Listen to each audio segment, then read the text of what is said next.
അപ്പോൾ പ്രസ് സ്റ്റോപ്പിൽ പത്രവാർത്തകൾ ഇന്ന് പ്രിയപ്പെട്ടവരിലേക്ക് എത്തിക്കാൻ എനിക്കൊപ്പം ഉള്ളത് ലിജോ വർഗീസ് ആണ്. Lijo Varghese, good morning. Good morning Sethu. Okay, അപ്പൊ എന്തൊക്കെയാണ് പത്രവിശേഷങ്ങൾ? നമ്മൾ ഇന്നലെ കണ്ട കൊടികൾ വെച്ചുമാറലും അത്തരത്തിലുള്ള മുന്നണി മാറ്റമൊക്കെ ആയി വലിയ തരത്തിലുള്ള പാർട്ടി മാറലും സസ്പെൻഷനും അടക്കമുള്ള വലിയ സസ്പെൻസ് നിറഞ്ഞ ദിവസമായിരുന്നു ഇന്നലെ പഞ്ചായത്ത് പ്രസിഡന്റ് തെരഞ്ഞെടുപ്പുമായി ബന്ധപ്പെട്ടുണ്ടായത്. അതിൻ്റെ വാർത്തകളാണ് ഏറ്റവും പ്രധാനമായി എല്ലാ പത്രങ്ങളിലും ഉള്ളത്. മലയാള മനോരമ കൊടുത്തിരിക്കുന്നത് തൃശ്ശൂർ മറ്റത്തൂരിൽ 8 കോൺഗ്രസ് അംഗങ്ങളും കൂറുമാറി 8ന്റെ പണി എന്നുള്ളതാണ് മനോരമ അതിന് കൊടുത്തിരിക്കുന്ന ഹെഡ്ലൈൻ. കോൺഗ്രസ് വിമതയെ പ്രസിഡന്റാക്കി BJPയും പിന്തുണച്ചു എന്നുള്ളതാണ് ആ വാർത്ത. അധ്യക്ഷ സ്ഥാനത്തേക്ക് മുന്നണി മറന്നും വോട്ട് പലരും ചെയ്തു. അത്തരത്തിലുള്ള വാർത്തകളെല്ലാം കൂടെ ചേർത്തുകൊണ്ടാണ് ഈ മനോരമ ഈ വാർത്ത കൊടുത്തിരിക്കുന്നത്. അബദ്ധത്തിൽ ഭരണം മറിഞ്ഞ വാർത്തയുണ്ട്. അങ്ങനെ പലതരത്തിലുള്ള വ്യത്യസ്തമായ പരിപാടികൾ ഇന്നലെ പല പഞ്ചായത്തുകളിലും നടന്നു. പലതരത്തിലും ആളുകൾ മാറിയും മറിഞ്ഞും ഒക്കെ ഇന്നലെ മാറുന്നത് കണ്ടു. അത്തരത്തിലായിരുന്നു ഇന്നലത്തെ തെരഞ്ഞെടുപ്പ് നടന്നത്. മാതൃഭൂമി അതിന് കൊടുത്തിരിക്കുന്നത് പ്രഥമ ദൃഷ്ട്യ അകൽച്ച സജീവം അന്തർധാര എന്നുള്ളതാണ്. തദ്ദേശ സന്ദേശം എന്നുള്ള ഹെഡ്ലൈനിലാണ് ആ വാർത്ത കൊടുത്തിരിക്കുന്നത്. മറ്റത്തൂരിൽ കോൺഗ്രസ് അംഗങ്ങൾ രാജിവെച്ച് BJPയുമായി ചേർന്നു.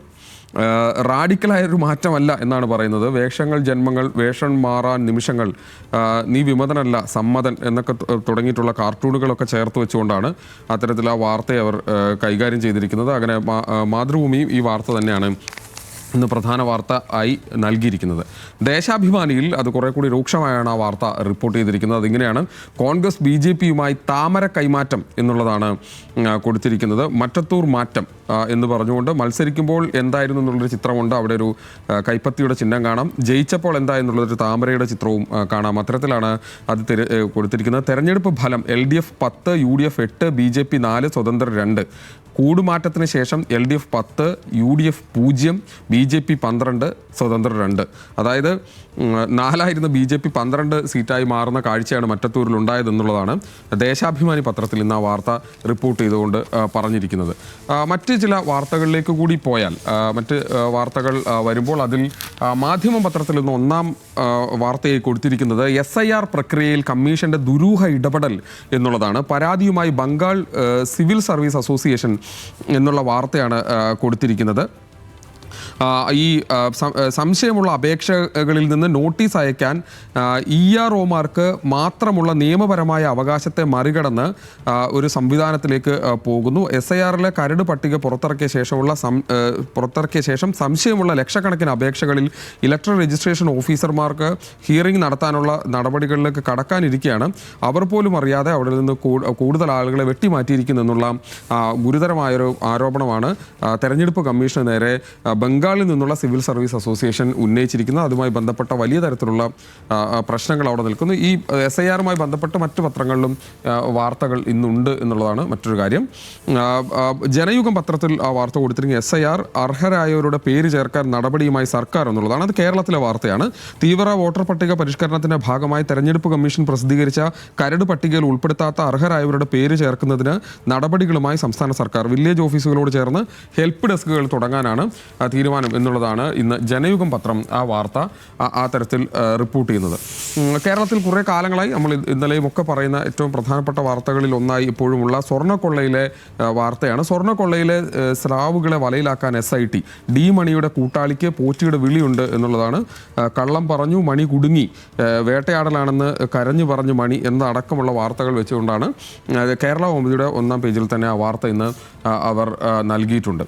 ചന്ദ്രിക പക്ഷേ അത് സംസ്ഥാന സർക്കാരിനെ കുത്തിക്കൊണ്ടാണ് ഒരു വാർത്ത റിപ്പോർട്ട് ചെയ്തിരിക്കുന്നത്. അതിങ്ങനെയാണ്: അങ്കലാപ്പിലാണപ്പ എന്നുള്ളതാണ്. പാട്ടിന് പിന്നാലെ ഫോട്ടോയുടെ പേരിലും കേസ് എന്നുള്ളതാണ്. പോലീസ് കസ്റ്റഡിയിലെടുത്ത KPCC രാഷ്ട്രീയകാര്യ സമിതി അംഗം N സുബ്രഹ്മണ്യനെ പ്രതിഷേധത്തെ തുടർന്ന് മൊഴി രേഖപ്പെടുത്തി വിട്ടയച്ചപ്പോൾ കോഴിക്കോട് DCC പ്രസിഡന്റ് K പ്രവീൺകുമാറിന്റെ നേതൃത്വത്തിൽ സ്വീകരിക്കുന്നു എന്നുള്ള വാർത്തയാണ് ചന്ദ്രിക ഇന്ന് 1ാം പേജിൽ അത്തരത്തിലൊരു വാർത്ത കൊടുത്തിട്ടുണ്ട്. പക്ഷേ ഇതിനിടയിലും മറ്റൊരു വാർത്ത ഇന്ന് മെട്രോ വാർത്ത റിപ്പോർട്ട് ചെയ്യുന്നത് തീർത്ഥാടകരുടെ എണ്ണം കുറഞ്ഞെങ്കിലും ശബരിമലയിൽ റെക്കോർഡ് വരുമാനം എന്നുള്ളതാണ്. മണ്ഡല പൂജയോടനുബന്ധിച്ച് ശബരിമല സന്നിധാനത്ത് തങ്കഅങ്കി ചാർത്തി ഉള്ള ദീപാരാധനയുമായി ബന്ധപ്പെട്ട ഒരു ചിത്രവും കൊടുത്തിട്ടുണ്ട്. 332.7 കോടി രൂപയുടെ വരവാണ് 41 ദിവസം ഈ മണ്ഡലകാലം കഴിയുമ്പോൾ ലഭിച്ചത് എന്നുള്ളതാണ് മെട്രോ വാർത്ത ഇന്ന് ആ വാർത്തയുമായി ബന്ധപ്പെട്ട് ശബരിമലയുമായി ബന്ധപ്പെട്ട് റിപ്പോർട്ട് ചെയ്യുന്നത്. മാധ്യമത്തിലൊരു വാർത്ത കൂടിയുണ്ട്, മറ്റു ഒന്ന് രണ്ട് പത്രങ്ങളിലും ആ വാർത്തയുണ്ട്. അതിങ്ങനെയാണ്: തൊഴിലുറപ്പ് സംരക്ഷിക്കാൻ കോൺഗ്രസ് പ്രക്ഷോഭത്തിലേക്ക്. ജനുവരി 5-ന് ജനകീയ പ്രക്ഷോഭത്തിന് തുടക്കം. ഇന്നലെ ചേർന്ന CWC യോഗത്തിലാണ് അത്തരത്തിലൊരു തീരുമാനമെടുത്തിരിക്കുന്നത്. ഒന്നാം UPA സർക്കാരിൻ്റെ കാലത്ത് കൊണ്ടുവന്ന ദേശീയ ഗ്രാമീണ തൊഴിലുറപ്പ് പദ്ധതിയുടെ പേരടക്കം മാറ്റി അതിൽ ഉണ്ടായിരിക്കുന്ന ഇപ്പോഴത്തെ പ്രശ്നം ഗ്രാമീണ ജനതയെ ബാധിക്കും എന്നുള്ളതാണ് കോൺഗ്രസ് ആരോപിക്കുന്നത്. അതുമായി ബന്ധപ്പെട്ട പ്രതിഷേധത്തിലേക്ക് കടക്കുന്നു എന്നുള്ളതാണ് മാധ്യമം ഇന്ന് റിപ്പോർട്ട് ചെയ്യുന്നത്. മനോരമയിലൊരു വാർത്ത കൂടിയുണ്ട്. അതിങ്ങനെയാണ്: ഇളവ് നൽകി പിരിക്കും എന്നുള്ളതാണ് ആ വാർത്ത ഒന്നാം പേജിൽ തന്നെ നൽകിയിരിക്കുന്നത്. സർക്കാർ ഭൂമിയുടെ പാട്ട കുടിശ്ശിക ഇളവ് നൽകി പിരിക്കും. 25% മുതൽ 50% വരെ ഇളവ് നൽകി ഒറ്റത്തവണ തീർപ്പാക്കാൻ പദ്ധതി വരുന്നു. പാട്ട കുടിശ്ശിക 584 കേസുകളിലായി 665.30 കോടി രൂപയാണ് നവംബർ വരെയുള്ള കണക്ക്. ഏറ്റവും കൂടുതൽ കുടിശ്ശിക എറണാകുളത്താണ് എന്നടക്കമുള്ള കണക്ക് വെച്ചുകൊണ്ടാണ് മനോരമ ആ വാർത്ത ഇന്ന് റിപ്പോർട്ട് ചെയ്തിരിക്കുന്നത്. മറ്റൊന്ന്, നേരത്തെ ഇപ്പോൾ സഹിന ആന്റണി റിപ്പോർട്ട് ചെയ്ത വാർത്ത തന്നെയാണ്. ആ വാർത്ത ഇന്ന് മാതൃഭൂമി പത്രത്തിൽ ആ വാർത്ത കൊടുത്തിരിക്കുന്നുണ്ട്.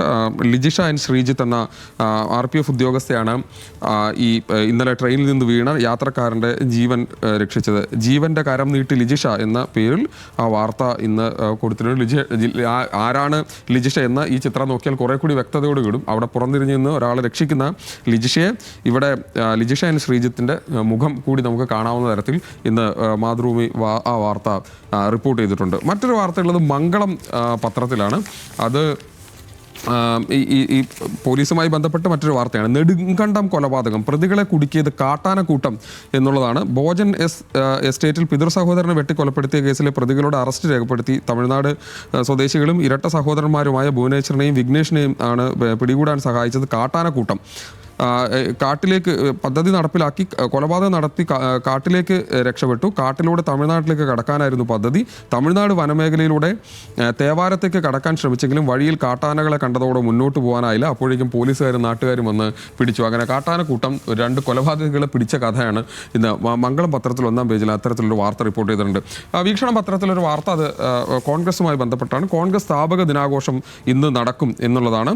ഇന്ത്യൻ നാഷണൽ കോൺഗ്രസിൻ്റെ സ്ഥാപക ദിനം ഇന്ന് KPCCയുടെ നേതൃത്വത്തിൽ വിപുലമായി ആഘോഷിക്കും. രാവിലെ 10-ന് AK ആന്റണി പതാക ഉയർത്തും എന്ന ഒരു ചിത്രം കൂടി ചേർത്തുകൊണ്ട് അത്തരത്തിലൊരു വാർത്ത വീക്ഷണം പത്രവും ഇന്ന് റിപ്പോർട്ട് ചെയ്തിട്ടുണ്ട്. നമ്മൾ സ്പോർട്സുമായി ബന്ധപ്പെട്ട് ഒന്നാം പേജിൽ തന്നെ ഇന്ന് മനോരമ കൊടുത്തിരിക്കുന്ന ഒരു വാർത്ത മുണ്ടിലും മാച്ച് എന്നുള്ളതാണ്. ഇന്ത്യൻ വനിതാ ക്രിക്കറ്റ് ടീം ക്യാപ്റ്റൻ ഹർമൻപ്രീത് കൗറും ടീമംഗങ്ങളായ അമൻജോത് കൗർ, റിച്ച ഘോഷ് എന്നിവരും ചേർന്ന് പത്മനാഭസ്വാമി ക്ഷേത്രത്തിൻ്റെ ദർശനത്തിന് ശേഷം മടങ്ങി വരുന്ന ഒരു മുണ്ടുടുത്ത് വരുന്ന ഒരു ചിത്രം അതിൽ കൊടുത്തിട്ടുണ്ട്. കാര്യവട്ടത്ത് ഇന്ന് നടക്കുന്ന 4ാം മത്സരം, T20യുടെ 4ാം മത്സരം, ഇന്ത്യ-ശ്രീലങ്ക മത്സരത്തിന് മുന്നോടിയായിട്ടുള്ള പ്രാർത്ഥനയും മറ്റുമായിട്ടാണ് അവർ അവിടെ എത്തി എന്നുള്ളതാണ് ആ ചിത്രം കൊടുത്തിരിക്കുന്നത്. ഏറ്റവും പുറകു പേജിൽ ഇന്ന് സ്പോർട്സ് പേജിലായി മനോരമ മറ്റൊരു വാർത്ത കൂടി കൊടുത്തിട്ടുണ്ട്. ചാരത്തിൽ നിന്നൊരു ചരിത്രം എന്നുള്ള വാർത്തയാണ്. ആഷസ് 4ാം ടെസ്റ്റിൽ ഇംഗ്ലണ്ടിന് 4 വിക്കറ്റിൻ്റെ ജയം. ഓസ്ട്രേലിയയിൽ ഇംഗ്ലണ്ട് ടെസ്റ്റ് മത്സരം ജയിക്കുന്നത് 15 വർഷത്തിന് ശേഷമാണ്. 4ാം ടെസ്റ്റ് അവസാനിച്ചത് വെറും 1.5 ദിവസത്തിനുള്ളിലാണെന്നുള്ള വാർത്ത വലിയൊരു ചിത്രം കൂടി നൽകിക്കൊണ്ട് കൊടുത്തിട്ടുണ്ട്. ഇത്തരത്തിൽ നിരവധി വാർത്തകൾ ഇനിയുമുണ്ട്. നമ്മൾ ഇപ്പോൾ ചേർത്ത് വെക്കാവുന്ന വാർത്തകളെല്ലാം ചേർത്ത് നമ്മൾ ഇപ്പോൾ പറഞ്ഞ വാർത്തകൾ ഇത്രയൊക്കെയാണ്. ഇനി സേതുലേക്ക്.